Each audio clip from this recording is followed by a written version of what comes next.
Greatest B-boy of all time, started from small crimes while others had big tops. I was slinging small dimes, trying to make the come up. The blow used to numb up a few G's a week. My clique used to sum up till my brother got locked up, my girl got knocked up, my closest homie each got popped up and shot up. Cops love the block, no way to eat, so I dropped a half a G on a rented SP 1200 sampler in a Yamaha 4-track. The bass from the lab used to blow the fucking door back. My ghost was doing stick-ups, trying to make a Vic up, waiting outside for the Brinks truck to pick up.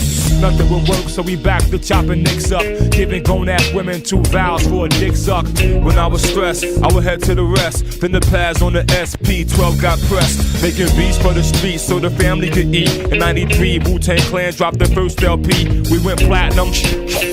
Yeah, we flatten them, Parkers got fat in them, Whitney got cap in them, Statins on the map in them, Brooklyn Zoo was bombing them. All around the world, killer bees start swarming them. You can't stop us, you can't block us, rock us or mock us, knock us or top us. Better sit back and watch us. No matter how hard you try, you can't stop me now.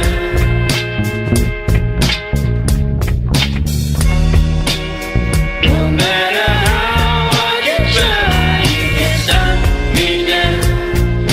Can't stop me, man. No matter how hard, you better go hard, so hard. If you gon' try and stop me now, I be ruckus the rhythm like the blocks be wild. Bad enough I got the cops trying to lock me down. Can't nobody break my stride or shake my pride without a homicide case and trial. It's a long time coming, long nines bustin', cradle to the grave. I be on my grind hustling. Sometimes when I think about it, have my mind bugging. The shit that I've been through, things that I've seen, the chicks that I ran through, places I've been. I'm a victim of the very song I sing. It's how it is in the heart of it. Most want no part of it. Some will soothe the pain through booze and narcotics. I'ma hold my head, stay true to where my heart is. Either you pay with your life or you pay dues and homage. No matter how